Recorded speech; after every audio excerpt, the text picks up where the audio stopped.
نماز جنازہ کا طریقہ بہت ہی آسان ہے۔ بعض اوقات نہ سیکھنے کی وجہ سے یا نہ سمجھنے کی وجہ سے لوگ کنفیوز رہتے ہیں اور جنازے کے دوران بھی بسا اوقات ساتھ والے کو دیکھتے رہتے ہیں کہ اس نے ہاتھ اٹھائے نہیں اٹھائے، تکبیرات کہیں نہیں کی، اور یہی معاملہ عید کی نماز میں بھی ہوتا ہے۔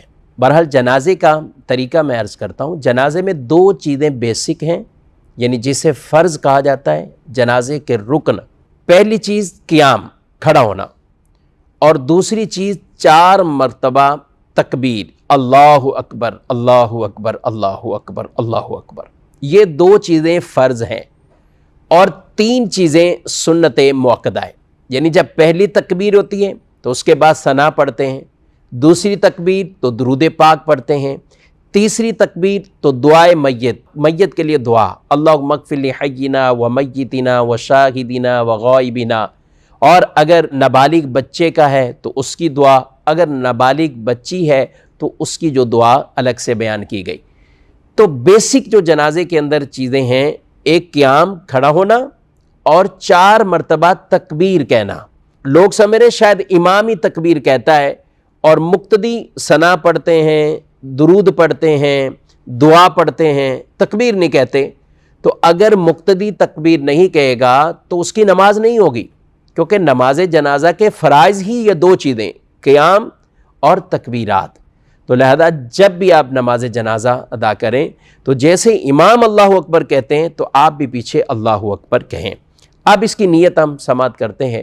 نیت نماز جنازہ کی 4 تکبیر نماز جنازہ فرض کفایہ پڑھنے واسطے اللہ تبارک و تعالیٰ کے منہ خانہ کعبہ شریف کی طرف پیچھے سے امام کے اللہ اکبر کہتے ہوئے اپنے ہاتھوں کو باندھ لیں گے، لیکن بیچ میں کسی بھی تکبیر میں ہاتھ نہیں اٹھائیں گے، تکبیریں کہیں گے۔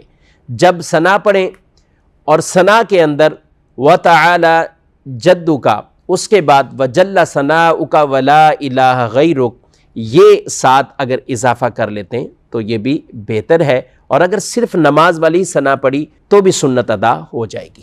اب دوسری تکبیر ہوگی لیکن ہاتھ نہیں اٹھائیں گے، اللہ اکبر۔ اب دوسری تکبیر ہو گئی، اب درود پاک، درود ابراہیمی پڑھیے۔ پھر تیسری تکبیر ہوگی، اللہ اکبر۔ اب آپ نے دعائے میت، اللہم اغفر لحینا و میتنا، یہ والی دعا اگر کسی بڑے بالغ مرد یا عورت کی نماز جنازہ ہے، اگر نابالغ بچہ ہے تو پھر نابالغ کی دعا، اور بچی ہے تو نابالغ بچی والی دعا۔ اب جب یہ پڑھ لیں گے تو پھر چوتھی تکبیر ہوگی، اللہ اکبر، اور اس کے بعد دونوں ہاتھوں کو کھول کر چھوڑ دیں گے اور دائیں طرف اور بائیں طرف سلام پھیر دیں گے۔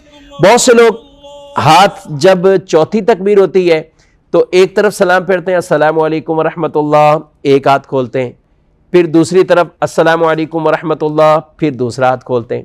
یہ نہیں، جب آپ نے چوتھی تکبیر کہہ دی تو اب ایسے ہی نا، اللہ اکبر، چوتھی تکبیر ہوئی، دونوں ہاتھ کھول دیں، السلام علیکم ورحمۃ اللہ، السلام علیکم ورحمۃ اللہ۔ اگر آپ نے اچھے انداز سے یہ طریقہ سیکھ لیا، سمجھ لیا، تو میں نہیں سمجھتا کہ پھر آپ کبھی نماز جنازہ میں کبھی آپ کنفیوز ہوں اور آپ کو پریشانی لاحق ہو۔ یہاں یہ بات بھی عرض کرتا چلوں، اگر کسی بھائی کو دعائے میت یاد نہ ہو، دعائے جنازہ یاد نہ ہو، یاد کرنی چاہیے، کوشش کریں جو دعا جس وقت پڑھنی ہے وہی پڑھیں۔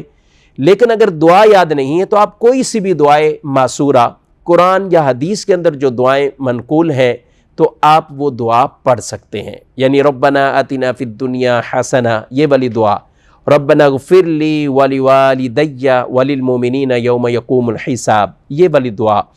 اور اسی طرح سورہ فاتحہ بھی دعا کی نیت سے پڑھ سکتے ہیں، قرآن کی نیت سے پڑھنے کی اجازت نہیں ہے۔